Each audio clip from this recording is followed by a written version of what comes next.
Good morning and welcome to another video. This morning it's 10 to 7 and I'm up and out on a little walk because Andrew Huberman told me to. So that is what we're doing.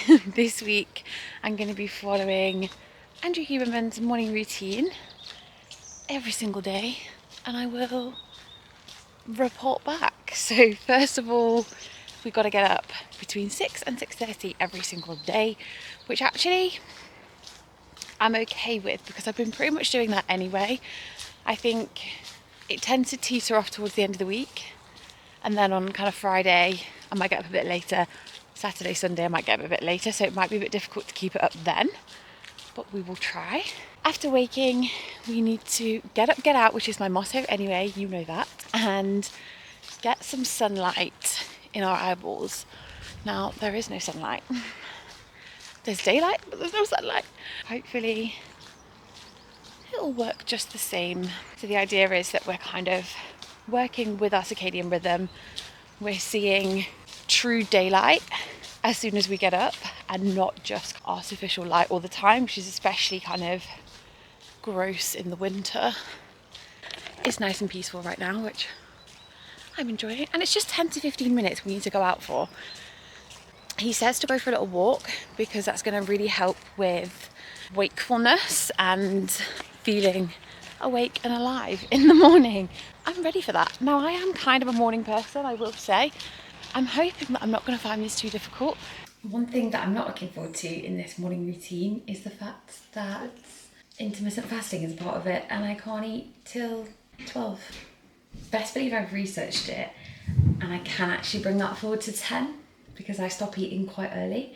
So as long as my kind of fasting window is between 8 to 10 hours, we're good. And it will be. So I can bring that slightly forward to 10 a.m. And he's so kind because what we can have is electrolytes and a greens juice.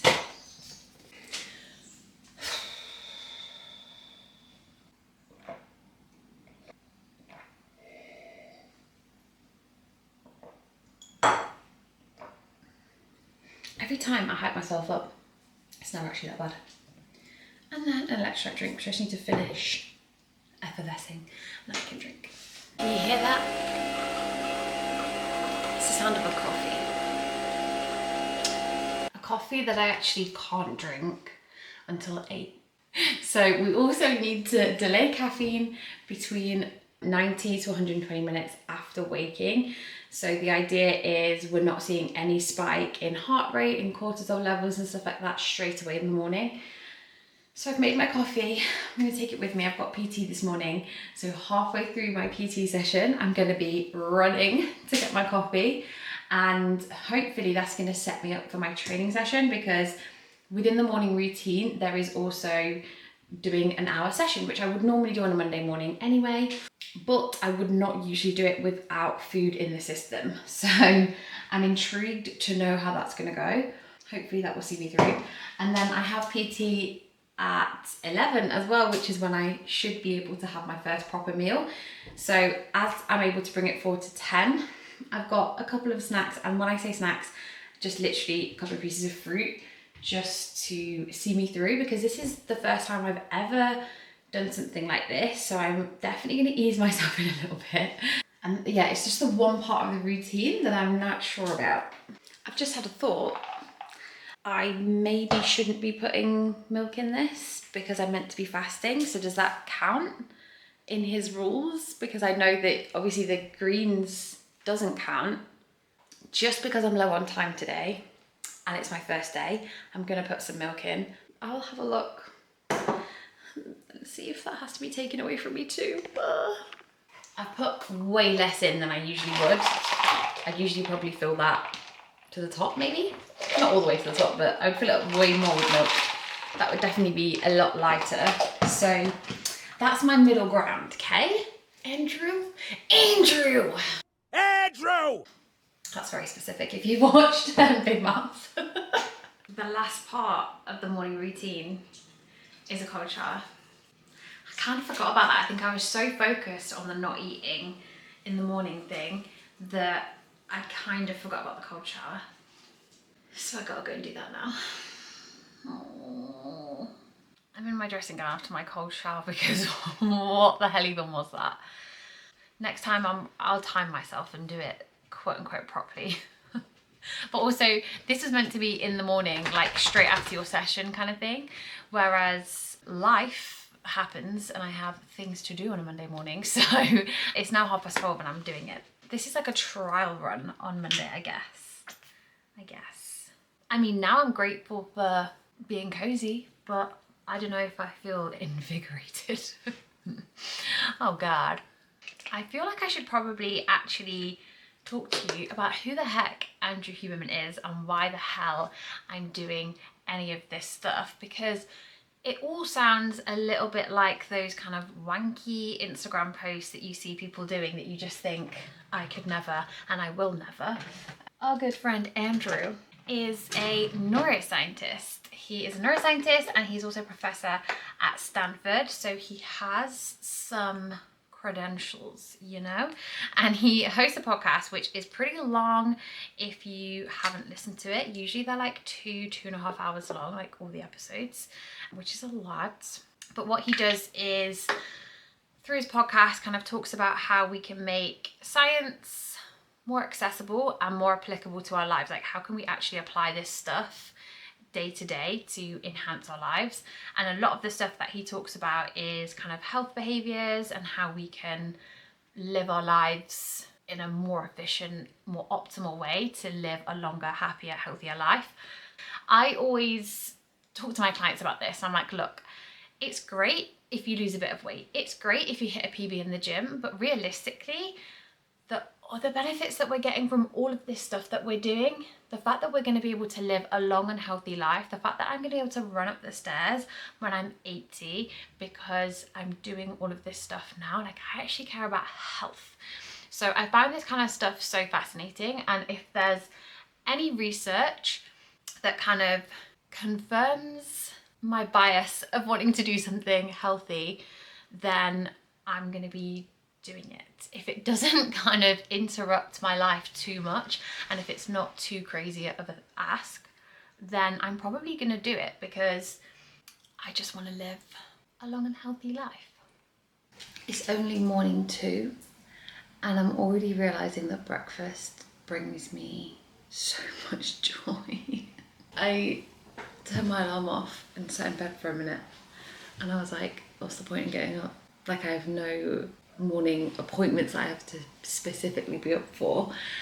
I can't have breakfast. I can't have my coffee for another couple of hours. Like, what? Why am I awake? Why am I up? But Rex has had his breakfast because Rex is allowed breakfast. So we're gonna go out for our little sunrise walk without the sun again. There's no sun. There's no blue skies. There's no like lovely sunrise to motivate you to get out the door. It's just like the whole sky is a cloud. I don't know if I'm ready for this early in the morning.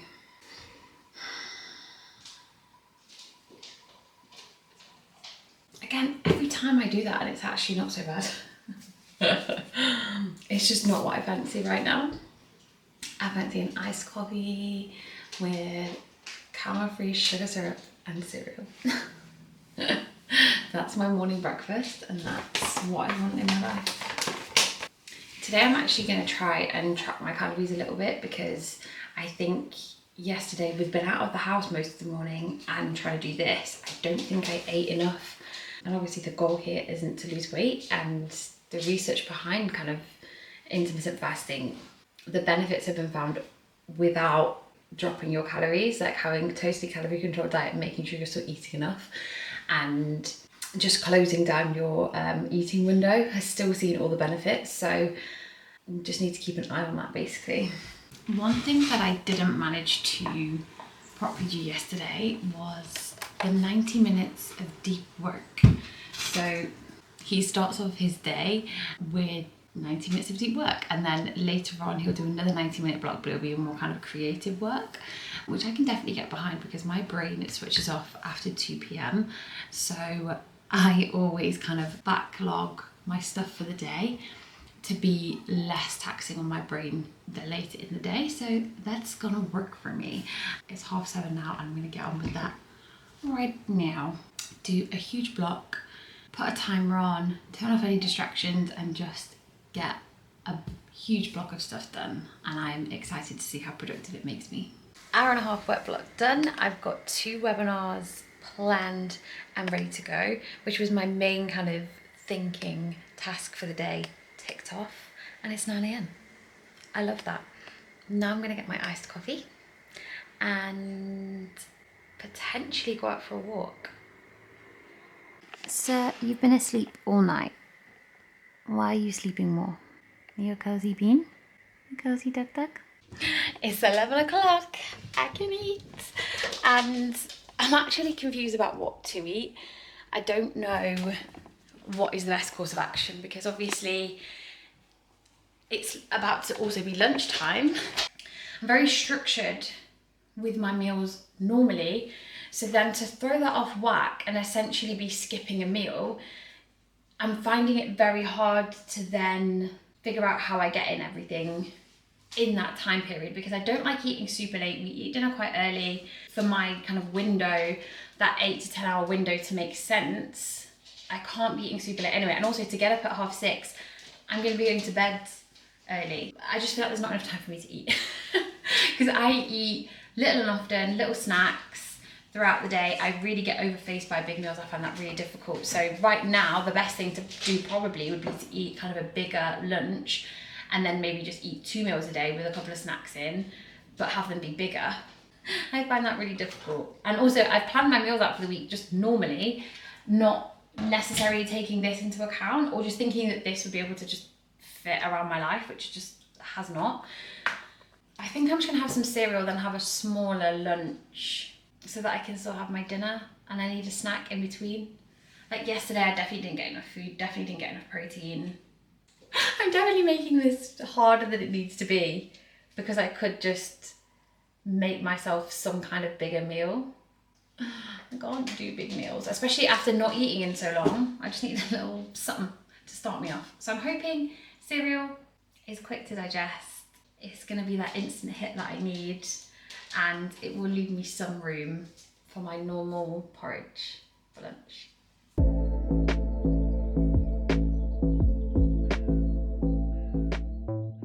I know that you were really concerned, but having just cereal and then waiting a little while has made me hungry enough for lunch. So I'm ready for lunch now. I have found that both days so far, when it's gotten towards lunch, I felt a bit lightheaded. I felt a bit like woozy. I was just filming some webinars and I had a moment of like being woozy and thinking, oh my God, I need to eat right now. So I don't know if my blood sugar is enjoying this, but we're gonna persevere and see what comes of it. It's Tuesday afternoon. It's not the next day yet. And I'm having to film this clip because I am deceased. I have no energy and I'm really hungry. I've just had a little nap. I actually just came to chill out a little bit because my eyes felt a bit square. Did not intend to nap. Then just sat in bed for the past 40 minutes just like staring. So I've wasted my whole afternoon and I'm so hungry and I've eaten what I normally would eat. So I have no excuse as to why I should be this hungry. I just don't feel great. I low-key was waiting for this week to actually change my life. I've watched so many of these videos and people like absolutely love incorporating all these habits into their lives and they absolutely don't want to go back on any of them. Like they want to keep doing it. And already I don't even want to do day 3. I'm going to, but I don't want to. And as predicted, I genuinely think that it all comes down to food. But I also don't know whether it's just a lot of habit. Like my body is so used to this routine, it's just taking a little while to adjust potentially, but I'm not enjoying it either way, let me tell you. Now I do some work again. Hope that that nap hasn't ruined my evening sleep so I can get up again in the morning. Good morning, good morning. Run is done. It was horrible, but it's done. It's in the bag. I had a warm shower and then turned the tap to cold and just went for a few minutes. I mean, a few seconds probably. I don't know if I've quite made it to a minute. The guidelines are 1 to 3 minutes, so a minute still counts, okay? I would have preferred not to have done it, but I did like splashing it on my face. That did invigorate me. The rest of it just made me feel cold. Now I'm about to do my hour and a half of deep work, and then I have PT and pole. So I'm gonna eat from 10 like I did the first day. I'm tired. Well, I'm not tired this morning. I don't know, I'm just slow this morning. Although my run went surprisingly well. I'm actually really surprised that I managed to run well. My pace was faster than I usually do, mostly because I wanted to get back from the rain, but I'm just so happy that I was able to do it without food, because I'm definitely the kind of person who, I literally say to people, I have to eat in the morning, like I'm wake up ravenous, I can't live my life without having cereal in the morning. So the fact that I was able to go out and do a 5K with a really decent pace without feeling hungry, without feeling lightheaded, without feeling anything, I just did it, I'm really impressed with. Not to brag. But now I'm going to do my little deep work, hour and a half, before actually getting some cereal.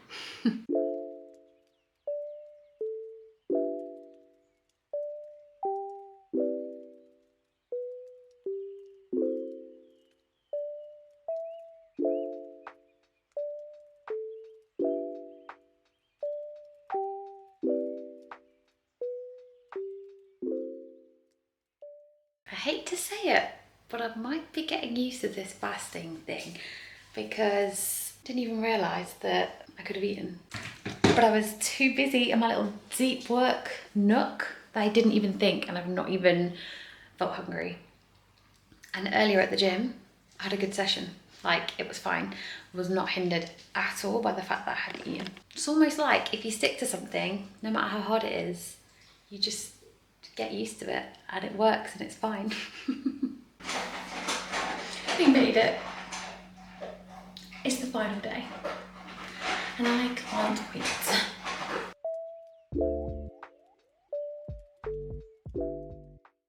I'm here, I'm ready. I had my 101 drinks for the morning. It's blue skies again on my little morning walk, but I can't lie, I'm ready for this to be over. I don't want to fast anymore. I don't enjoy it. I've gotten used to it. I'm not waking up hungry anymore. I'm not actually even feeling hungry as we get towards midday. Like, I'm not noticing it so much. I just feel like it's part of my morning routine. It's part of my morning joy. Like, I can't wait to wake up and make myself a fancy iced coffee and have my cereal and just have that moment of peace to myself, because at the moment I feel like I'm waking up and then getting ready to go out and leave the house and do steps and just drink all this water. And I mean, obviously I drink water anyway, but like, my first morning thing is a greens juice, which, although this is okay, it's not my favourite way to wake up, you know? Like, I don't want to have to be going, the first thing that I have in the morning. I want to have a nice, delicious iced coffee. And I really thought this was gonna not change my life, but I thought it was gonna open my eyes, and I thought that I was gonna have all these great experiences that I've seen lots of other people have with it. Like, most people who I've seen do these types of videos have been like, oh my god, I'm really gonna incorporate this into my life afterwards. Like, I'm gonna keep doing all of these things every single day. I have not felt that way at all. Like, I think I have a pretty good routine as it is. Just because it's meant to be the most optimal thing to do doesn't mean you should do it. Doesn't mean that it's going to work for you and your body. Other than the deep work, I really have enjoyed the deep work sessions. Nothing else has really opened my eyes, as it were. It is Friday today. That is my busiest day work-wise. That is my check-in day. So I'm going to spend the whole day in a state of deep work. I'm not going to be doing a lot of the other stuff, just because that does not fit into my life right now. And I think that's the thing. Even on Monday, I struggled to like get everything in because I had to be at certain appointments for PT. So it's not going to work for everybody. If you have a 9-to-5 job and you have to stop at 9, you're not going to be able to get all of these things in unless you wake up at like 4 a.m. You just need to make things work for you. So today, I'm making this work for me. I've done my morning sunlight exposure. I've done my drinks. I've done my greens. And now I'm going to go into an hour and a half of deep work, but doing check-ins.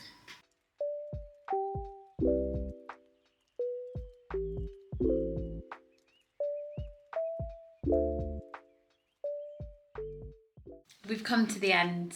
We have come to the end of our time with Andrew Huberman, and I couldn't be happier. Sir, your morning routine works for you. That's perfect, but it's not going to work for me. This whole kind of experiment, if you will, was beneficial in helping me to reaffirm something that I take through my life anyway, and something that I put forward to my clients a lot, which is it's gotta work for you. It does not matter if something is the most optimal way to do things.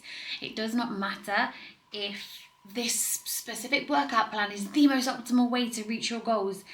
If it doesn't fit in with your life, there's no point going to the gym 6 times a week if that doesn't fit in with your life. If you can't, continue to do that, if it's not sustainable for you, then it's not the most optimal thing for you to do. Just because the science says it might be the best thing to do doesn't mean it's the best thing for you. That is clear throughout this whole video.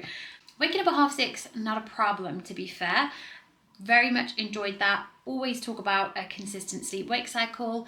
Love, love, love learning about sleep and the benefits of sleep. Very much think that is important.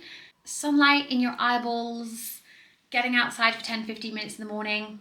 Again, fine, but also I'm happy to I might sit outside with my breakfast in the morning and make sure I'm having less artificial light, less kind of time first thing in the morning looking at my phone and just going outside and getting fresh daylight into my eyeballs. Definitely think I'll do that. I don't know about a 10-15 minute walk, just because, again, is that necessarily going to fit into your day?